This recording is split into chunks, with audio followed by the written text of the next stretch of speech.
오늘 본문은 마른 뼈의 환상이 나옵니다. 이 마른 뼈가 거룩한 하나님의 군대가 되는 거죠. 그럼 이 마른 뼈는 시체를 말하고 있지 않습니다. 현재 호흡하고 살아가고 있는 이스라엘 백성들이 죽은 영혼의 상태, 즉 시체와 같은 현존 속에서 살아가고 있는 걸 말씀하고 있죠. 근데 그들을 향해서 하나님의 말씀을 선포해서 거룩한 하나님의 군대로 만들죠. 이것은 죽은 것을 다시 살리는 부활의 능력이거든요. 그러니까 죽은 영혼, 죽은 가정과 죽은 기업, 죽은 꿈과 소망, 죽은 모든 것들을 다시 살릴 수 있는 바로 그 힘의 법리가 무엇인지에 대해서 오늘 말씀에서 전하고 있습니다. 그래서 1절에서 37장 4, 5절에서 말씀하시는데 들을지어다 라고 말씀하고 있죠. 들을지어다, 하나님의 말씀을 듣는 것에서 살아나는데, 여러분 그 세밀한 과정에 대해서 오늘 한번 살펴보도록 하겠습니다. 여러분, 헤브라이즘을 사상적인 관점에서 말하면 하나님의 절대 주권입니다. 하나님 중심의 사고죠. 그리고 문명사의 관점에서 말할 때는 유대 기독교 문명이라고 할 수 있습니다. 그래서 헤브라이즘의 유산 중에 하나가 탈무드이죠. 탈무드의 모체가 되는 것이 미시나입니다. 그래서 복음서에서 보면 장로들의 전통을 준행한다라고 했을 때 그것이 바로 미시나입니다. 이 미시나는요 무려 7권의 책으로 구성되어 있고요. 바로 1권은 농경에 관한 것을 다루고 있습니다. 그러니까 농경은 그때 산업이죠. 그러니까 우리 관점에서 볼 때 뭐 IT, 금융, 제조업, 이것을 농경이라는 관점에서 풀어내고 있는 겁니다. 그러니까 이스라엘 백성들이 잘 살기 위한 것, 바로 그 법이 1권에 나와 있죠. 그런데 그 1권의 제1번 챕터가 무엇인가? 그것은 기도에 대해서 다루고 있습니다. 그리고 미시나 전체를 열어가는 가장 첫 번째 문장이 무엇인가? 그것은 쉐마라는 단어로 시작하고 있습니다. 들으라는 것이죠. 그래서 히브리적 사고 요체가 무엇인가? 하나님의 말씀을 듣고 그리고 기도한 다음에 일하는 것, 이것을 말씀을 하고 있죠. 어떤 영화를 보니까 먹고 기도하고 사랑하라? 아니죠. 헤브라이즘은요 먹고 듣고 기도하고 사명을 감당하라 라고 말을 하고 있는 겁니다. 그래서 하나님의 말씀을 듣는 것에서 출발을 하는 거죠. 신명기 6장 7절 다 함께 읽도록 하겠습니다. 내 자녀에게 부지런히 가르치며 집에 앉았을 때든지 길을 갈 때든지 누워있을 때든지 일어날 때든지 이 말씀을 강론할 것이며. 왜 듣는 것을 말씀을 하고 있는가? 듣는 것이 우리의 인식과 관점을 형성을 시켜주거든요. 저는 모교회에서 신본적인 교회에서 자라났습니다. 그래서 기도하는 것들, 그리고 순종하는 것들, 감사하는 것에 대해서 귀에 못이 박히도록 들어왔거든요. 여러분, 기독교 전통은요 기도와 감사입니다. 우리 교회 전도사님이 신학교에 다니는데요, 전도사님들이 지구 한 바퀴를 돌아도 기도 1시간 하는 것이 힘들대요. 하지만 저는 기도하라는 말씀을 듣고 살아왔기 때문에 기도하는 것이 너무나도 당연하고 쉬운 일이었습니다. 그리고요, 제가 고등학교 3학년 때 해군학교 해군사관학교 시험에서요 체력 검정에서 떨어졌거든요. 떨어져서 낙심하고 오는 과정 가운데에서 하나님 앞에 배운 것이 있기 때문에요, 낙심이 있었지만 불평하지 않고 감사 기도를 주님 앞에 올려드렸습니다. 그러니까 기도하고 감사할 수 있는 이 기본적인 신앙의 태도가 있었던 근원이 무엇인가? 바로 그런 말씀을 어린 시절부터 들어왔기 때문에 저의 인식을 형성하고 있었던 것, 이것을 말씀을 하고 있죠. 그런데 여러분, 이것이 매우 어떤 중요한 점을 가지고 있습니다. 여러분, 영국 성공회에서 하나님을 사랑하는 한 사상가가 있었습니다. 그때 영국에는요 한 경험론이라는 사상의 유행이 영국 전체를 휩쓸고 있었거든요. 그런데 이 사상이 매우 위험한 속성을 가지고 있다는 것들을 그가 그 본질을 간파하고 있었습니다. 그러니까 그가 그 사상이 뭐냐 하면은요, 우리가 현재 이 예배당 건물 안에 있잖아요. 그러면 이 예배당 건물이라는 것은 이 사물 자체로 존재하죠. 이 건물이 있다는 사실은 우리가 모두 인정하고 있거든요. 그런데 어떻게 주장을 하고 있는가? 이것은 건물이라는 사물 자체가 존재하는 것이 아니라 이 건물이 있다는 나의 주관적 인식에 불과하다라고 주장을 하는 거죠. 그러니까 이 건물은 없는 거예요.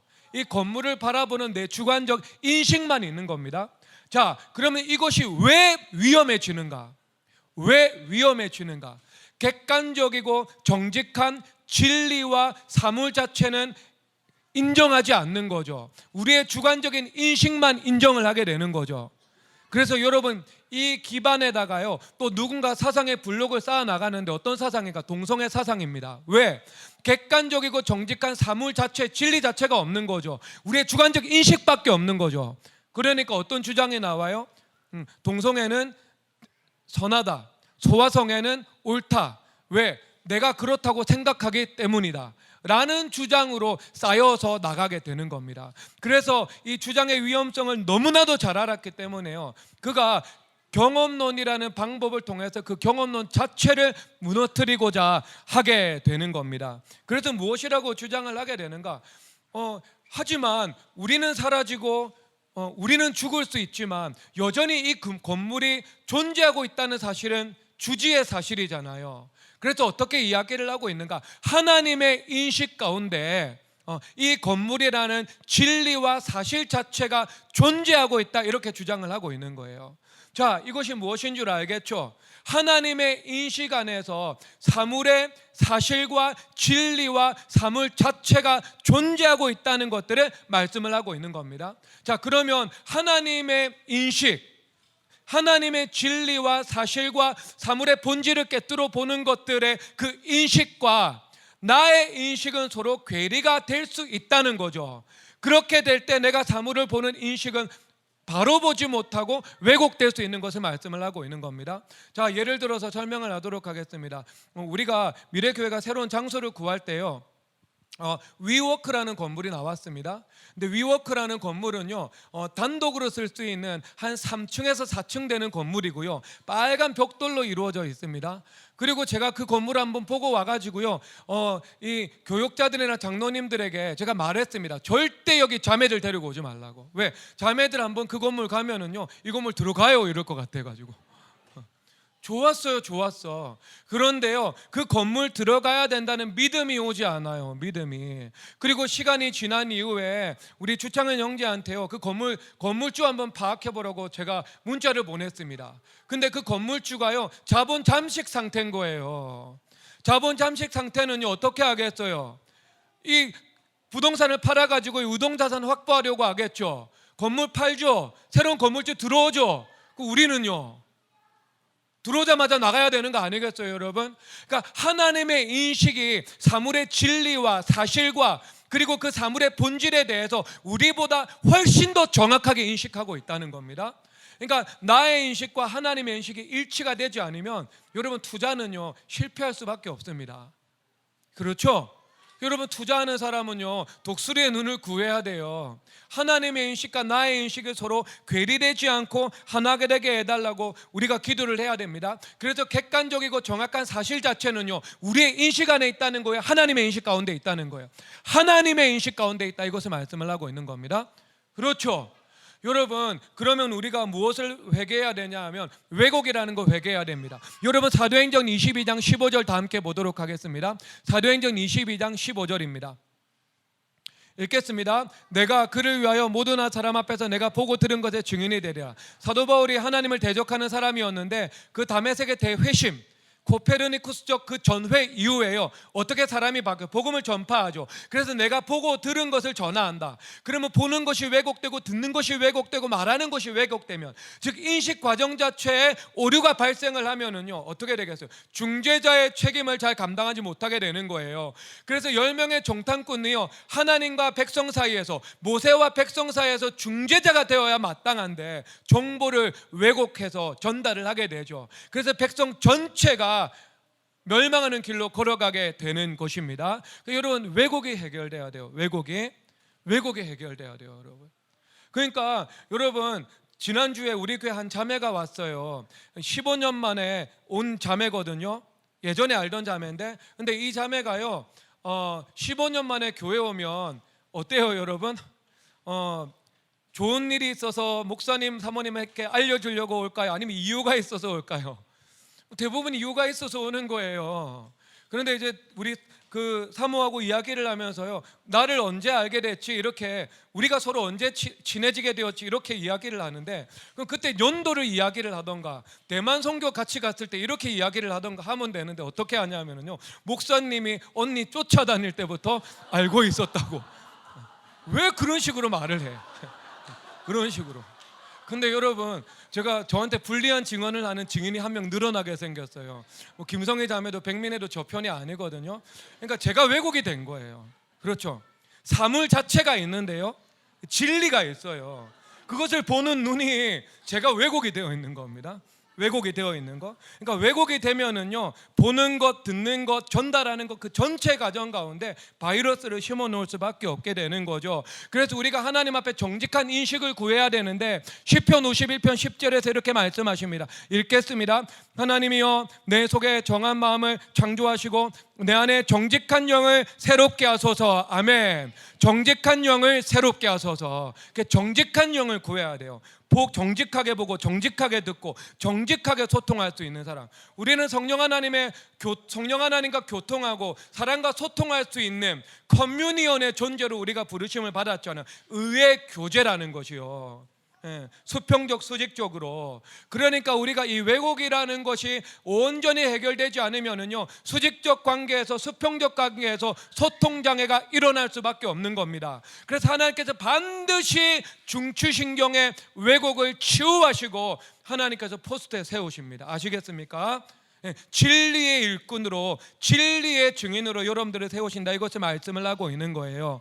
자, 그런데 여러분, 또 중요한 게 있는데요, 인식이라는 것이 우리가 살아가는 세계를 구성하는 힘이라는 사실이 더욱 중요한 겁니다. 여러분, 히브리서 11장 1절 다 함께 읽도록 하겠습니다. 읽겠습니다. 믿음 바라는 것들의 실상이요 보이지 않는 것들의 증거니. 아멘. 바라보는 것들의 실상이 된다라고 말씀을 하고 있죠. 그러니까 우리가 인식하고 있는 것이 우리의 세계가 된다, 이것을 말씀을 하고 있는 거예요. 그러면 여러분, 우리의 인식이 우리 삶의 추력이 될 수도 있고요, 우리의 삶의 인식이요 추력을 방해하는 항력이 될 수도 있는 것을 말씀을 하고 있죠. 그렇죠. 그래서 부정적인 인식은 부정적인 세계를 만들어내겠죠. 믿음의 인식은 믿음의 세계를 만들어내지 않겠습니까? 그러니까 우리가 주님 앞에 바른 인식을 반드시 주님 앞에 구해야 하는 것입니다. 여러분, 저는 슬픔의 인식이라는 것이 언제나 제 마음 가운데 있었습니다. 왜냐하면 어린 시절 가난했죠, 방치되었죠, 결핍이 있었죠, 그리고 행복하지 않았죠. 그리고 예민한 기질을 가지고 있었죠. 표현하지 못하고 마음에 파묻어두는 기질이었죠. 그러니까 얼마나 마음에 풀어지지 않는 슬픔을 가득 가지고 살아가는 사람이었겠습니까? 그래서 제가 슬픔으로요, 모든 사물들을 슬픔의 시각으로 투영해서 바라보았던 것이거든요. 그러니까 문제는요, 슬픔의 인식이라는 것이, 슬픔의 세계라는 것을 우리 인생 가운데 왜곡에서 재구성할 수 있는 그 학력을 가지고 있다는 것들, 주님 앞에 치유받아야 됩니다. 그러니까 슬픔이라는 것을 있는 그대로 하나님 앞에 꺼내어 놓고요, 주님 앞에 슬픔을 표현해야 되는 것이에요. 그럴 때 하나님께서 슬픔을 가져가시고 우리 마음에 믿음과 기쁨을 허락해 주셔서 믿음의 복된 인식으로, 믿음의 복된 세계가 우리 주변에 구성될 수 있도록 은혜를 베풀어 나가시는 것입니다.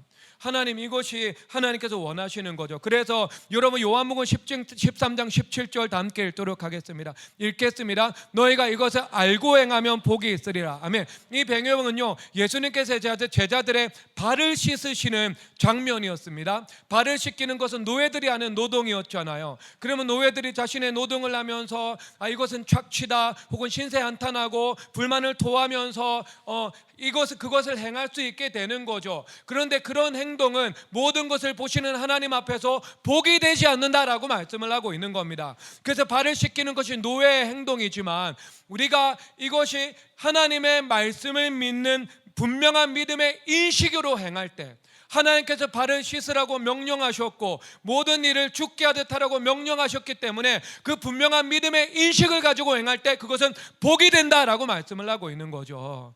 그러니까 여러분, 여기가 알고 있다, 이것이 무엇인가? 이것은 헬라어로요, 이 헬라어가 고전 헬라어 용례로 사용될 때 사물의 본질을 파악하는 이것을 말씀을 하고 있습니다. 사물의 본질을 파악하는 지식, 이것이 아는 겁니다. 그러니까 헬라어로 안다는 것이 다양한 이 단어를 사용하고 있거든요. 여기에서 사용하는 것은 본질을 파악하는 겁니다. 아시겠죠? 그러니까 아리스토텔레스나 플루타는요 그런 관점에서 사용을 하고 있어요. 그러면 여러분들이 교회에서 예를 들어 주방 봉사를 할 수도 있고 수련회에서 자막 봉사를 할 수도 있잖아요. 그런데 이것을 어떻게 행해야 된다고요? 도르가의 봉사라는 분명한 믿음의 인식을 가지고 행할 때 하나님께서 그 행함에 복을 주신다, 이렇게 말씀을 하고 있는 겁니다. 그러니까 여러분, 어떻게 인식해서 접근하느냐가 우리 인생에 복이 되게 할 수 있고 복이 안 되게 할 수도 있다, 이것을 말씀해 주는 것입니다. 그래서 여러분, 우리가 실패를 보는 관점도 바꿔야 되지 않겠습니까?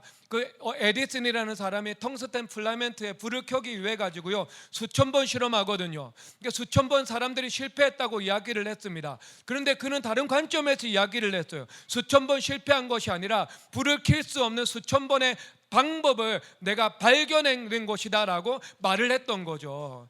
그러니까 우리 인생의 고난이나 실패나 시험이나 환난이나 이 가난을 바라보는 그 모든 관점을 우리가 새롭게 바꿀 수 있다는 거 말씀을 하고 있는 겁니다. 여러분, 저의 고통은 마산이 줬거든요. 하지만 그 마산이 제 목회 모든 자산이 되는 겁니다. 그 모든 환난과 고통과 결핍이요 목회 자산으로 변화되었죠. 그래서 여러분 인생 가운데 있었던 모든 상처나 아니면 억울함이나 피해의식이나 모든 부정적인 재료들이 관점이 바뀌면은요 이것이 하나님께서 축복하시고 여러분들을 사용하시는 지혜와 영적 권세의 재료가 된다고 여러분들이 믿으셔야 하는 것입니다. 전환되어야 합니다. 여러분, 전환되어야 합니다. 인식이 그럼 바뀌게 되는 거죠. 그래서 여러분, 하나님께서 우리가 인식하는 대로 우리를 대해 주십니다. 성경 어디에 나와 있는가? 시편 18편 25절 26절 읽겠습니다. 여러분 읽으세요.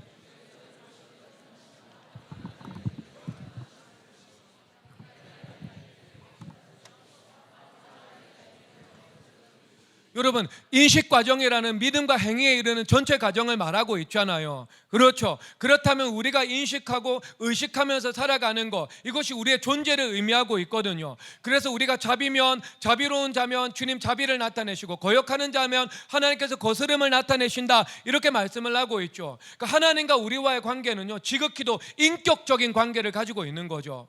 하나님의 약속은 절대 기계적으로 응답되지 않습니다. 하나님의 약속은요 인격적으로 응답되는 거예요. 내가 믿음으로 붙잡고 취하지 않으면 나에게 이루어질 약속이 없습니다. 기계적으로 이루어지는 약속은 없어요. 그래서 여러분, 성경에서요 대가볼리 사람들이 예수님께서 오시니까 돼지 2,000마리를 몰살시키시니까 예수님 나가주세요. 예수님 나가주시잖아요. 엠마오로 가는 두 제자가 지나가시잖아요. 예수님께서 지나가시려고 하잖아요. 그 강권합니다. 예수님께서 들어오시죠. 여러분, 예수님 그런 분입니다. 여러분, 주님 앞에 기도드릴 때 예수님 강권해야 돼요. 내 마음에 들어와 주시고 내 마음 깊은 곳에 임재해 주시고 하나님과 나 사이의 심층의 교통이 이루어지게 하시고 깊은 곳의 기도로 하나님 보좌 앞에 닿는 기도를 올려드리게 하여 주시옵소서. 기도해야 되는 겁니다. 그렇게요. 인격이라는 거. 그러니까 이 말씀은요 내가 어떤 존재냐에 따라서 하나님께 나에게 그런 방식으로 대해 주신다는 것을 말씀을 하고 있는 것입니다. 그러니까 내 인식이요 내 주변의 세계를 바꿀 수 있는 거죠. 그러니까 주님께서 말씀을 들으라라고 말씀하고 있는 겁니다. 마른 뼈와 같은 사람들이 에스겔을 통해서 선포된 하나님의 말씀을 듣다 보니까 그 말씀이 내 인식이 되는 것이고요, 그 말씀이 나를 살리게 되는 것이고 말씀이 나의 세계를 바꾸어 놓게 되는 것, 이것을 말씀을 하고 있는 겁니다. 그래서 하나님께서 이사야서에서 말씀을 하시잖아요. 하나님의 영이 황폐한 광야 같은 땅에 임하니까 그 광야가 아름다운 밭이 되고 아름다운 밭이 숲이 된다고 말씀을 하고 있죠. 성령 하나님의 말씀을 들으니까 나의 존재가 푸른 의의 나무가 되는 것이고 내가 살아가는 터전이 푸른 의의 나무로 가득한 숲이 되는 것을 말씀을 하고 있는 겁니다. 여러분, 이렇게 구성해 나가는 겁니다. 여러분, 이 사물의 중력을 가지고 있잖아요. 중력은 지구만 가지고 있는 게 아닙니다. 태양도 지구도 저도 중력이 있고 여러분도 중력이 있고 여러분 이 강대상도 중력이 있습니다.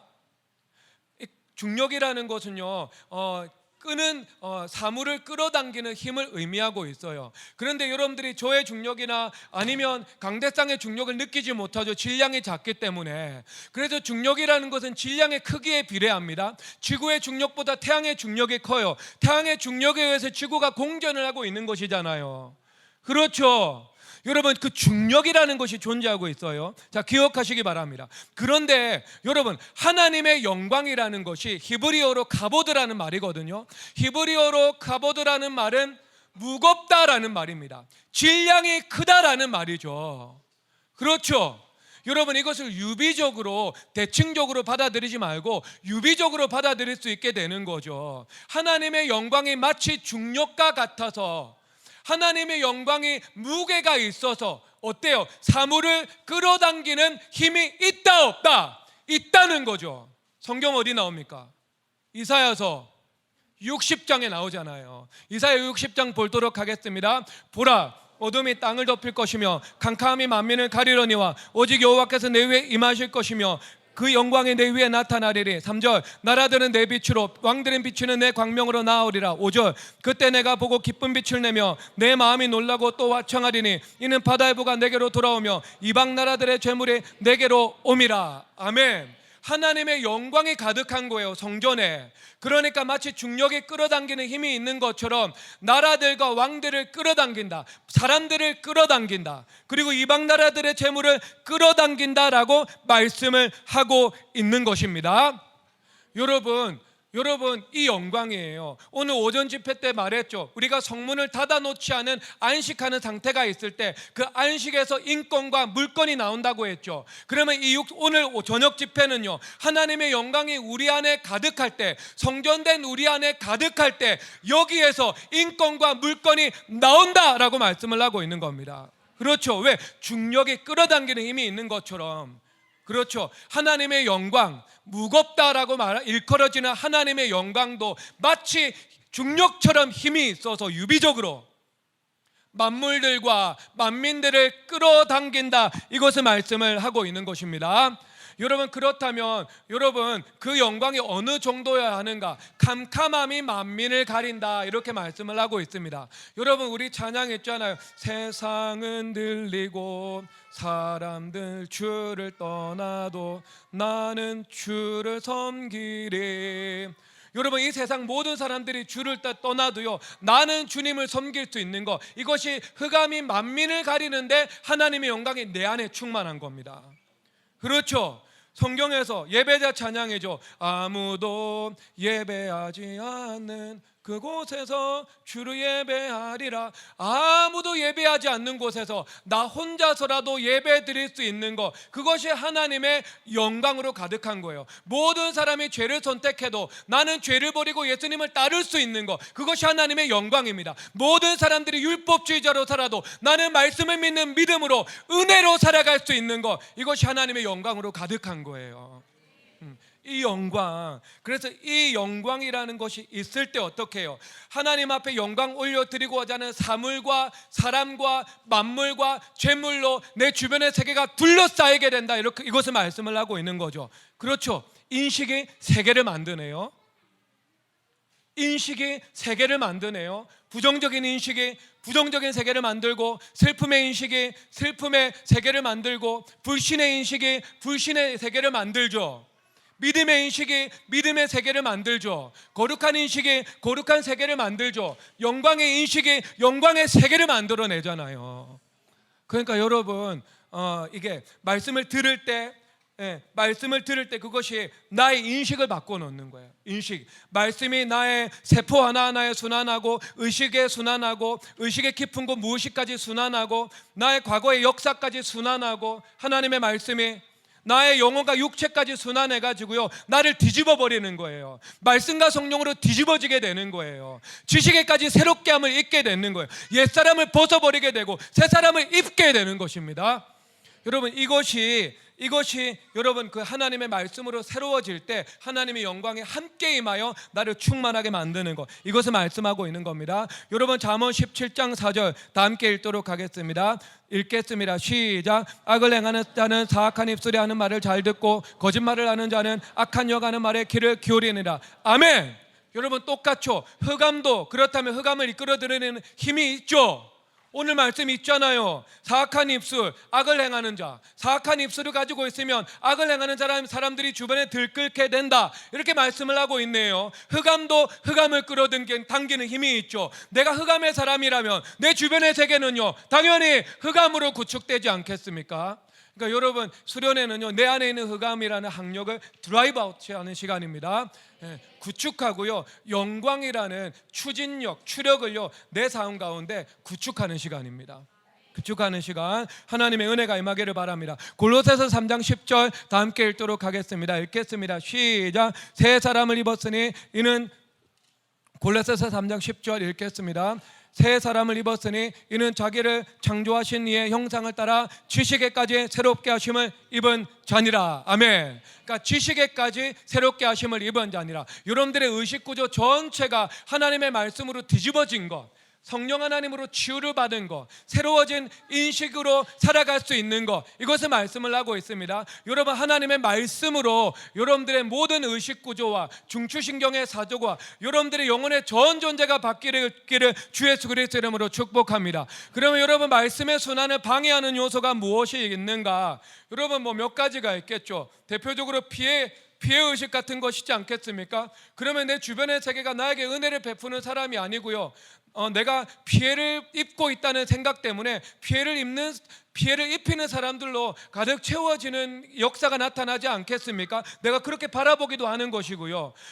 그리고 하나님께서 시험하는 것이기도 하시고요. 그런데 그 시험을 극복해 나가죠. 그러면요, 하나님께서 빛을 주시고 그 빛을 비추어 주셔서 여러분, 내가 그 사람을 통해서 은혜를 받고 나도 은혜를 베풀 수 있는 상호 축복의 강구회로 주님께서 바꿔주십니다. 먼저 피해의식이 고침을 받아야 됩니다. 그러면요, 주변도 바꿔줍니다. 그리고 두 번째는요, 가장 방해하는 것이 무엇인가? 하나님의 말씀이 들어와서 그 말씀이 선포되는 것, 그 말씀의 순환을 통해서 죽은 나의 영혼이 부활하고 죽어 있었던 모든 세상의 것들도 부활한다고 말씀을 하고 있잖아요. 그러면 여러분, 무엇이 방해를 하겠습니까? 무엇이? 여러분, 제가 아까 말했잖아요. 아까 이 건물 자체가 아니고 건물이라고 인식하는 나의 주관적 인식에 불과한 거라고. 이 건물은 허상이네. 내가 건물이라고 인식하는 것밖에 남지 않네. 여기다가요, 또 한 혼미한 현대 사상가가요, 어떤 장난을 치냐 하면은 이렇게 말합니다. 이 건물이라는 언어에 불과하다고 이야기를 해요. 건물 자체가 아니고요, 건물이라고 부르는 그 언어에 불과하다고 이야기를 해요. 그래서 언어 밖의 세계는 존재하지 않는다. 여러분, 중력이라는 정의가 있기 전부터요, 중력은 존재했어요. 우리가 저 하늘의 별을 발견해서 발견자의 이름을 붙이기 전에도요, 저 별은 존재했다고요.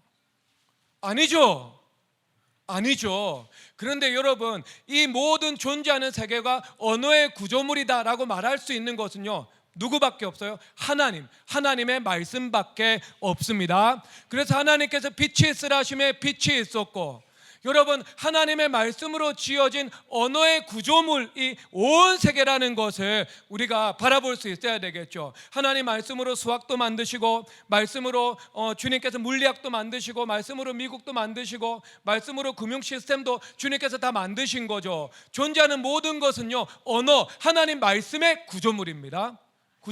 그래서 여러분 말씀하시잖아요. 하나님의 영이 나에게 임할 때 하나님의 말씀을 보이리라라고 말씀을 하고 있잖아요. 보인다. 그러니까 하나님의 말씀이 어떻게 세밀하게, 어떻게 구체적으로 이 모든 존재하는 사물 가운데 운동하고 있는지 볼 수 있게 되는 것을 말씀을 하고 있죠. 이것을 볼 수 있는 것이 욥기에서 말씀하시는 독수리의 눈인 거죠. 높은 곳에서 전체를 바라보고, 그리고 멀리 바라볼 수 있는 것.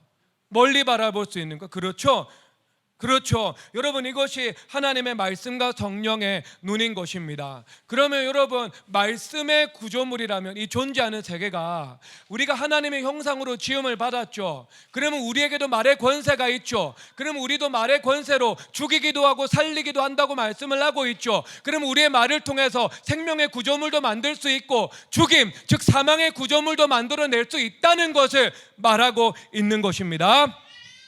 그러니까 여러분 우리 말이요 구속 능력을 가지고 있는 겁니다. 구속 능력. 그러면 하나님의 말씀을 들었어요. 들은 말씀이 선포되어야 되잖아요. 내 존재 안에서 선포되고 내 입을 통해서 발화되어서 온 세계를 향해서 선포가 되어야 하는 것이지 않겠습니까?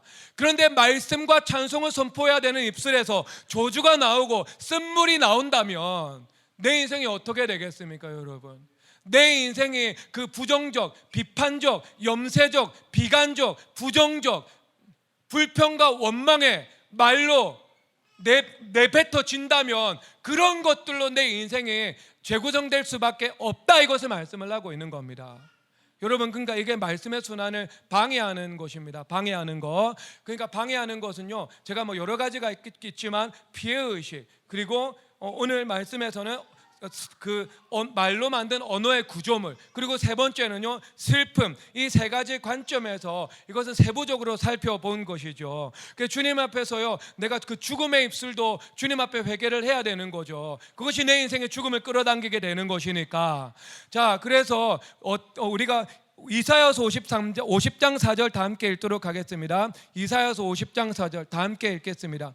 주 여호와께서 학자의 열을 내게 주사 나로 곰핏 반자를 말로 어떻게 도와줄 줄 알게 하시고 아침마다 깨우치시되 나의 귀를 깨우치사 학자같이 알아듣게 하시는도다. 아멘. 여기서 학자의 귀와 학자의 혀에 대해서 말씀을 하고 있죠. 학자의 귀는 하나님의 말씀을 듣는 귀죠. 그리고 학자의 혀는 하나님의 말씀을 선포할 수 있는 입술이죠. 그러면 여러분, 에스겔이 먼저 하나님의 말씀을 들었죠. 들은 말씀을 소화했죠. 그리고 그 들은 말씀이 에스겔의 영혼 전체를 순환하고 관통했죠. 그리고 그 말씀이 에스겔을 통해서 선포됐습니다. 그리고 그 선포된 말씀이 죽은 영혼들을 살렸죠. 그래서 마른 뼈와 같은 사람이 거룩한 하나님의 군대가 되었죠. 그리고 마른 뼈가 거룩한 하나님의 군대가 되어가는 과정 가운데 말씀의 순환이 그 영혼과 존재 가운데 일어나게 되었죠. 그래서 말씀이 뿌리 내려서 열매 맺어 거룩한 하나님의 군대가 된 것입니다. 그러면 그 거룩한 하나님의 군대도 역시 하나님의 말씀을 들어서 그 말씀을 선포하는 사람으로 살아가지 않겠습니까? 그래서 그 말씀을 선포할 때 죽은 영혼도 살릴 수 있고 죽은 인생의 모든 영역도 부활시켜 나갈 수 있다, 이것을 여러분 믿으시기를 바랍니다. 그래서 그 부활의 능력인데 인식, 그렇죠, 인식이 구성하는 세계, 그리고 하나님의 말씀으로 내 존재가 거듭나는 것, 하나님의 말씀을 선포하여서 죽은 것들을 부활시키는 것. 여러분, 이것이 부활의 힘의 법리 구조입니다. 법리. 그래서 여러분 에스겔서 37장 1절 읽도록 하겠습니다. 37장 1절 다 함께 읽도록 하겠습니다.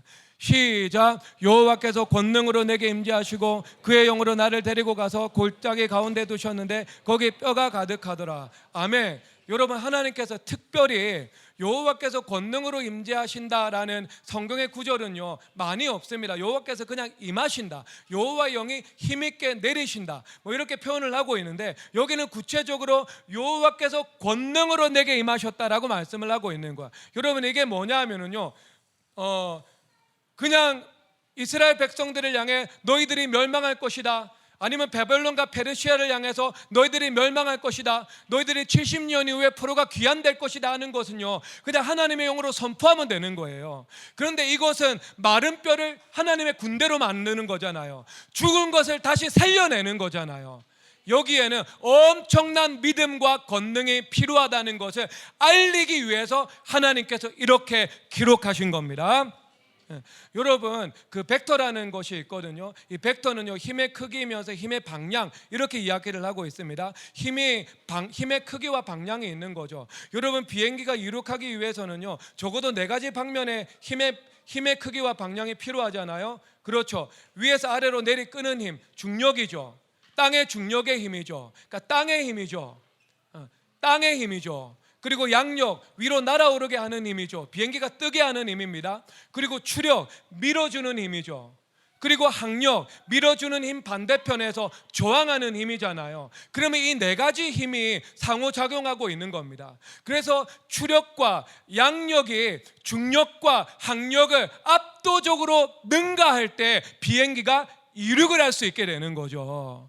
그러니까 여러분, 우리 가운데 엄청난 믿음과 권능이 필요하다는 것이 무엇인가? 그와 같은 추력과 양력의 힘이 있어야 죽은 것을 다시 살릴 수 있다는 것을 말씀을 하고 있는 겁니다. 여러분, 적당한 믿음 가지고는요, 절대로 죽은 것 다시 못 살립니다. 죽은 것을 다시 살리는 것은 시간으로만 다시 살릴 수 있는 것도 아닙니다.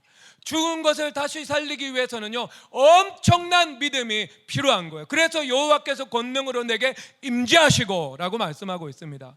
여러분, 저희 집안은요, 제가 모계 쪽 살펴보고 부계 쪽 살펴봤는데요, 소망이 없어요. 저희 집의 모계 쪽은요, 30대 40대 돌아간 사람들이 많습니다. 암으로 사고로 돌아간 사람들이 많아요. 우리 모계 쪽, 우리 어머니 암 3번 걸렸잖아요. 암 3번. 그 외에도 이 큰 학력이 존재하고 있어요.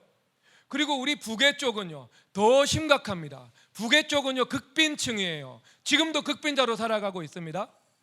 그리고 우리 사촌은요 지금 타로로 점치고 있어요. 카톡을 보니까 점쳐주고 있더라고. 가난한데 가난을 낳는 우상 숭배를 반복해서 범하고 있더라고요. 부계는 극빈자, 점치는 사람, 목에는 암 환자, 일찍 죽은 사람, 그리고 둘 다 가난해. 여러분, 부계 목에 통틀어서요, 정상적 삶을 살아가고 있는 가정 딱 2가정이 있습니다. 여러분, 우리 막내 이모부 목사님 가정, 7자매가 인생이 대부분 망했는데 막내 한 사람만 여러분 잘 살고 있어요. 믿음으로, 거제도에서. 그리고 우리 부계 쪽은요, 잘 사는 사람이 없어.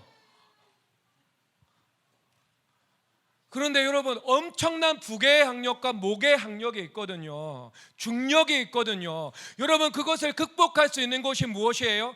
엄청난 믿음의 권능인 것입니다. 죽은 소망도 다시 살리고, 죽은 꿈도 다시 살리고, 죽은 가정도 살리고, 죽은 기업도 살리고, 죽은 나의 영혼도 살리고, 죽은 모든 것을 살아나게 할 수 있는 힘이, 에스겔에게 임했던 마른 뼈를 하나님의 군대로 만드는 하나님의 말씀의 능력과 하나님의 권능이 힘있게 내리는 믿음의 엄청난 역사인 것입니다. 그 여러분, 구해야 됩니다. 반드시 죽어있는 사람은요, 삶의 주변에 죽어있는 사람들은 반드시 구해야 돼요. 하나님 바꿔주시거든요. 바꿔주시잖아. 여러분, 제가 제 부계와 제 목계의 여러분 인생을 여러분들이 들려주었잖아요. 저의 인생하고 다르지 않아요. 여러분, 색깔이 다르죠. 여러분, 거기에 소망을 두십시오. 가정의 모든 저항 여러분 극복해낼 수 있습니다. 복음이 뭔데요? 십자가와 부활이 복음이잖아요. 사망을 끊어내는 게 십자가고요, 생명이 천대까지 흘러가게 하는 게 부활의 능력이 있잖아요. 죽음이 있으면 다시 살리는 부활이 있거든요. 하나님의 은혜를 구하셔야 됩니다. 십자가와 연합이 있으면 부활과의 연합이 있습니다. 죄가 죽으면, 자아가 무너지면 하나님께서 우리를 이룩시키는 부활이 반드시 오게 되어 있습니다. 여러분, 예레미야서 33장 2절 다 함께 읽도록 하겠습니다. 읽겠습니다. 이를 행하시는 여호와, 그것을 만들며 성취하시는 여호와, 그 이름은 여호와라니가 이와 같이 이르시되. 아멘. 하나님 말씀하시고 성취하시는 분이죠. 여러분, 성령 하나님의 능력이 우리 내부에 임할 때 성령 하나님의 실행력으로 역사됩니다. 성령 하나님의 능력이 우리 외부에서 일할 때 성령 하나님의 성취력으로 나타나게 되는 거예요. 그래서 내 편에는 실행력으로 살아가는 것이고 하나님 편에서는 성취력으로 되게 하여 주시는 것입니다. 그래서 데살로니가전서 2장 3절에서 너희가 하나님의 말씀을 듣고 믿었는데 그 말씀이 믿는 자 가운데서 역사하느리라고 말씀을 하고 있는 겁니다. 이 역사라는 것은요, 에네르기인데 뭐예요? 현실태가 된다는 거죠. 하나님의 약속의 가능성이 우리 인생의 현실이 된다, 이것을 말씀을 하고 있는 것입니다. 그러니까 여러분, 이것은 세상의 사상과 세상의 실력 있는 사람과 세상의 인적 네트워크가 절대로 줄 수 없는 겁니다. 어떤 힘이요? 되게 하는 힘이요. 그 되게 하는 힘이 이를 만들면서 성취하시는 성령 하나님의 능력인 것입니다. 여러분, 그런 하나님의 은혜를 풍성히 받아 누리시기를 주 예수 그리스도의 이름으로 축복합니다.